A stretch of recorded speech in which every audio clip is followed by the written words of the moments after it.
ทักทายสบายดีเอฟซีทุกท่านทุกคนสบายดียามเช้าใส่บาตรเด้อพิธีใส่บาตรนี่กับไพ่มาไพ่ใส่ได้แล้วเขาตลาดเพื่ออำนวยความสะดวกให้กับทุกคนว่าสั่น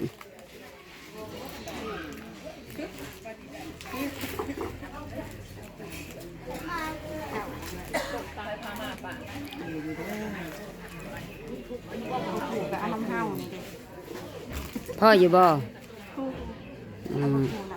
นี่8 บาทกะไล่แต่งผ้าขาวอยู่บ้านลืมบ่นอนเผื่อนอนตื่นบ่ โอ้ยใส่บาตรอยู่ที่งานบุญแจกข้าวให้เฒ่าบุษดีอินทรีย์เชียงใหม่จบพิธีในเมื่อนี่แหละในเมื่อใส่บาตรถวายและหมวนถ่ายงาโทษสิกราบอีกกราบสวยๆ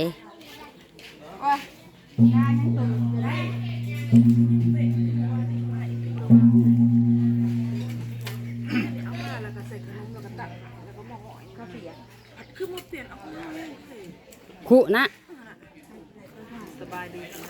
มันแม่นบ่เฮ็ดกะติลงไล่นะ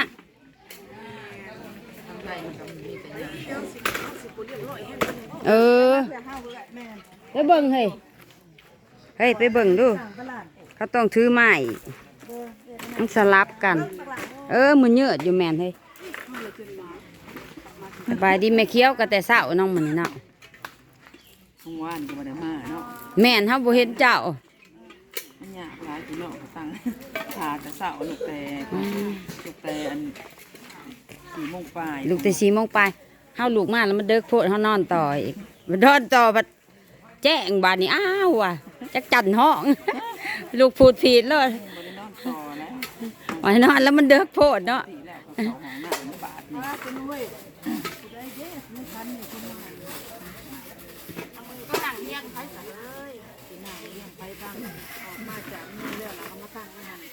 น้องดิวมาใส่บาตรน้ำแม่มื้อนี่ทานข่อยได้ตลาดโดย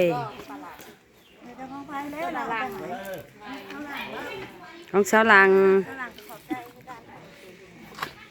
ได้บุญหลาย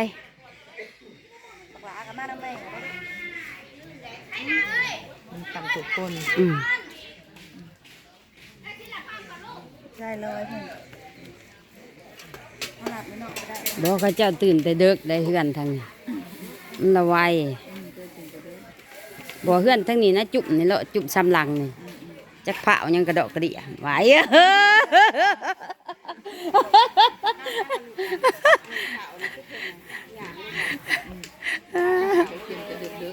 อันจุ่มพี่น้องจุ่มเพิ่นเผาแท้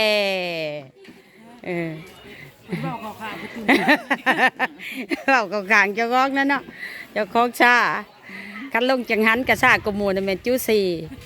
พระองค์ได้มาอยู่ก็บอกไว้โลดจูซีน่ะสวยเด้อขนาดก่อนจะเข้าสู่พิธีก็ถือว่าจะได้ผ่านรายสื่อในนามเจ้าภาพเจ้าศรัทธาที่ว่าได้ก็ถือว่าได้สร้างกองบุญคนหนึ่งก็นอกเพื่อที่บุญกุศลส่วนนี้ว่าจันสุดาอินทรีย์เชียงใหม่กองที่หนึ่งแม่บุษดีนออินทรีย์เชียงใหม่ผู้เป็นแม่นอที่ได้รองรับไปแล้วให้มาหับจับเอานอ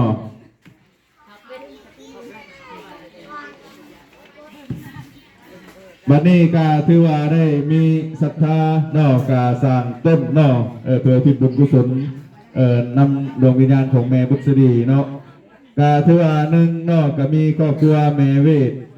สีหราชพร้อมด้วยครอบครัวนอกก็ถือว่ามี1 ต้นมีปัจจัย200,000 กีบต่อมาก็แม่นครอบครัวนางแขกคำมณีวงศ์นอกถือว่า1 ต้นนอกมีปัจจัย300,000 กีบต่อมาก็แม่นมีครอบครัวแม่มีนอกคำมณีวงศ์1 ต้นมีปัจจัย300,000 กีบต่อมาก็เป็นครอบครัวพอใหญ่ตันนอ1 ต้นมีปัจจัย600,000 กี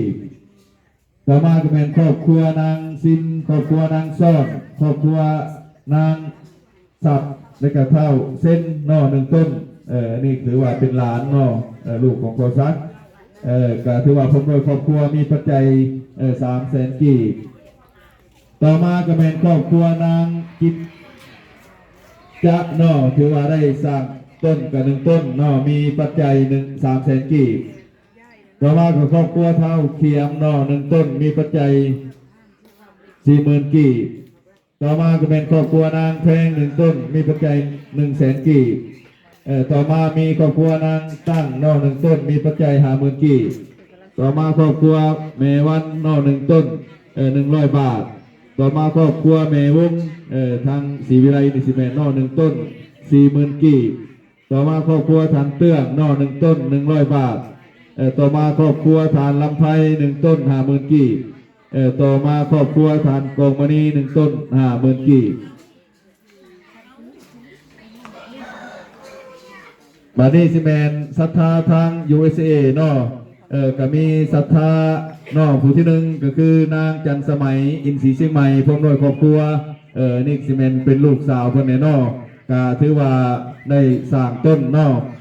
ต่อมาก็เป็นฐานลิ้นทองอินทรีเชียงใหม่พร้อมด้วยครอบครัวอันนี้ก็เป็นลูกทรายเนาะอยู่ทาง USA ต่อมาก็เป็นนางแร่อินทรีเชียงใหม่พร้อมครอบครัวต่อมาก็เป็นฐานลีซิงอินทรีเชียงใหม่พร้อมครอบครัวต่อมาก็เป็นฐานตู้ดีเนาะอินทรีเชียงใหม่พร้อมด้วยครอบครัวทั้งหมดทั้งมวลนี่เป็นได้อุทิศบุญกุศลทั้งหมดทั้งมวลนี่ถือว่าได้อุทิศบุญกุศลเนาะถึงดวงวิญญาณนำแม่บุษดีอินทรีเชียงใหม่เนาะถือว่าผู้เป็นพ่อเป็นแม่เนาะเงินจำนวน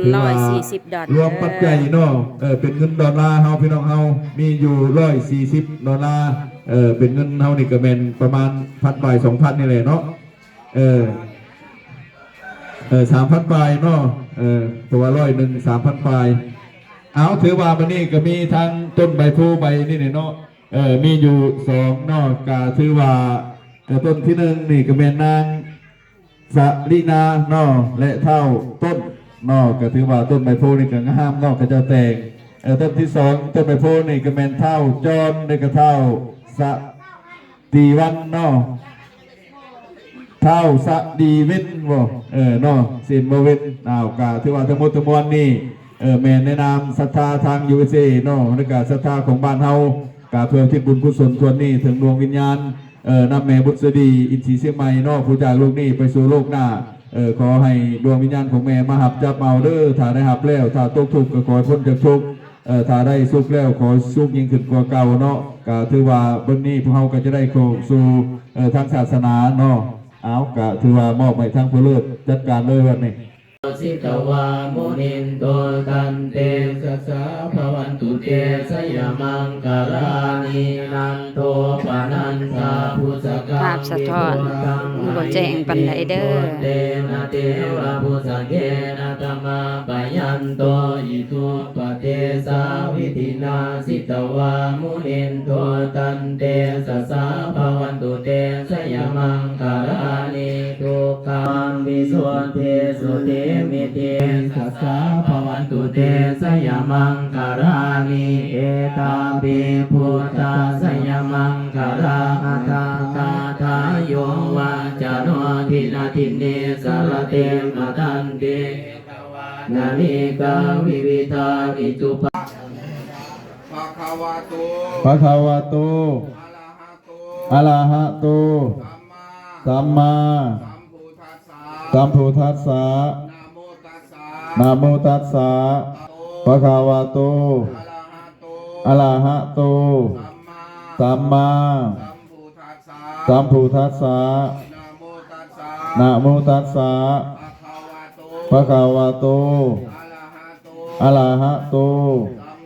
สัมมาสัมพุทธัสสะทุตินังวัตมิทานังทานังเมปาริสุทธังอาสาวะสักขญาวะหังนิพพานะส สังกตังโหตุ อนาคติกาลี อนาคติกาเล เรายินดีในทาน เรายินดีในทาน การให้เขาของ การให้เข้าของ ขอจงสำเร็จ ขอจงสำเร็จ อาสาวาไข อาสาวาไข สิ้นไป สิ้นไป แห่งเครื่องดองสันดาน แห่งเครื่องนองสันดาน ที่ทานเรียกว่า ที่ทานเรียกว่า พานิพพาน พานิพพาน ในนาโคตการ ในนาโคตการ เบื้องหน้านั้นเถิด เบื้องหนานั้นเถิน อีมานี อีมานี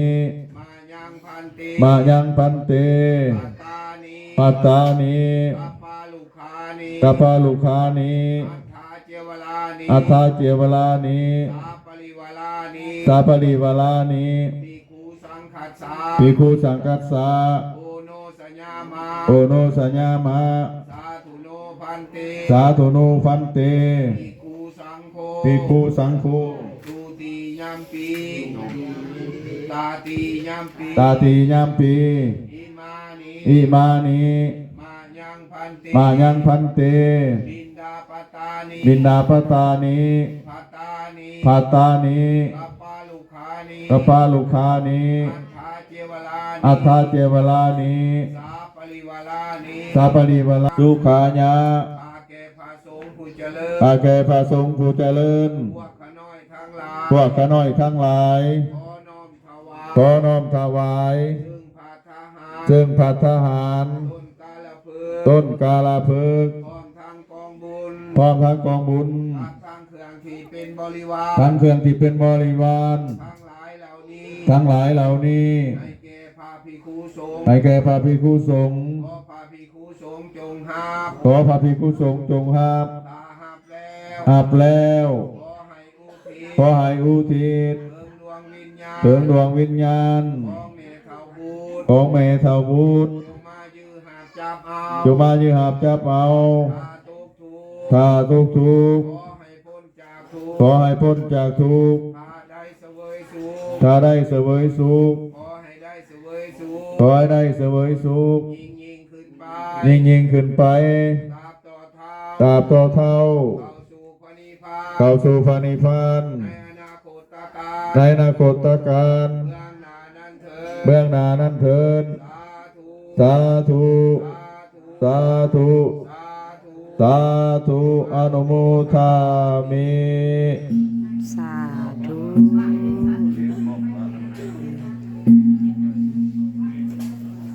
ขอมาจู่สิเด้อเด้อบุเทนนี่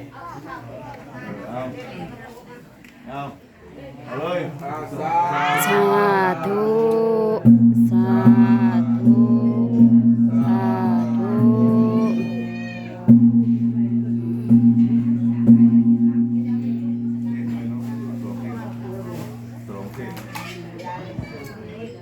ทนมาจารุกาธิปติสหัมปติกนันสดีทิ